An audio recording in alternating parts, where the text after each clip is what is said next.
Bears are universally recognized as one of the most ferocious animals on the planet. One look at their long claws, sharp teeth, and enormous size, and it's easy to see why. They could turn just about anything into a meal. In fact, even the biggest and baddest animals of the animal kingdom are susceptible to falling prey to bear. Suffice to say, the bear is on top of the food chain for a very good reason.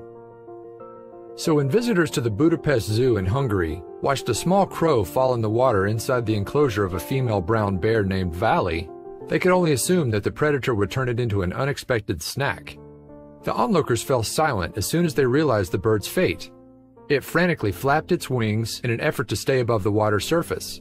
Even if it wasn't eaten by the bear, there was only so much it could do before it risked drowning. Clearly the crow, who soon began to slow down as it bobbed up and down in the water, had suffered an unknown injury and needed some assistance. With its wings completely wet, flying away now seemed highly unlikely. How this crow managed to find its way into the bear's enclosure was one thing, but most knew it was only a matter of time before Valley turned a nice family visit to the zoo into a harrowing National Geographic special. When Valley finally heard the frantic splashing in the water next to her, it seemed to pique her interest. She slowly lumbered over to a nearby rock, which had some meat on it, to get a closer look. Would she be distracted by the food and end up ignoring the bird? Valley ate the food in front of her, and then she switched gears. Onlookers gasped audibly as Valley stepped off the rock and moved closer to the edge of the enclosure's pond.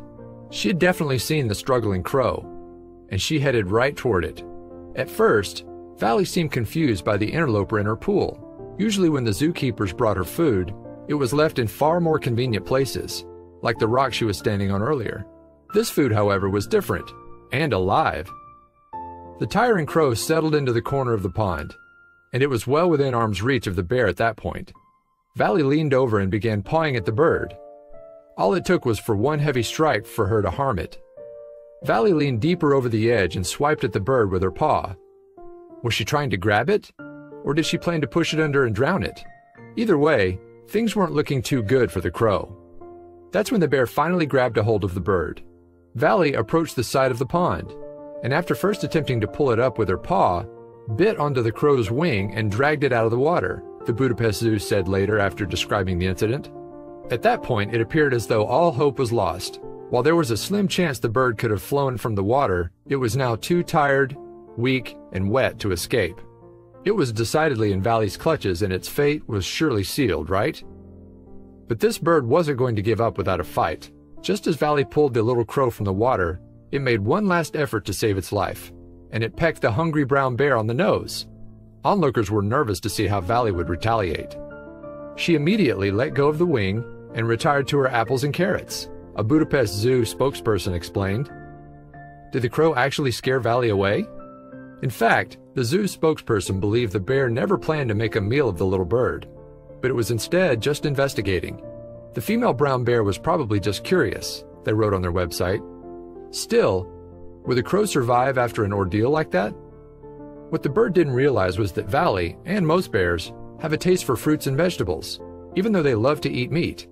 While everyone believed she wanted to make a meal of the bird, Valley actually seemed totally disinterested in doing anything of the sort. After lying on its back for a few moments, the crow suddenly started to come to its senses. Still, it limited its movement. It likely realized that it was in great danger so long as it was stuck in Valley's enclosure. It's unclear who was more shocked by the incident, the crowd or the crow. Once the bird found the strength to stand up, it seemed to look at the bear in disbelief. Did it actually just escape the clutches of a massive hungry bear?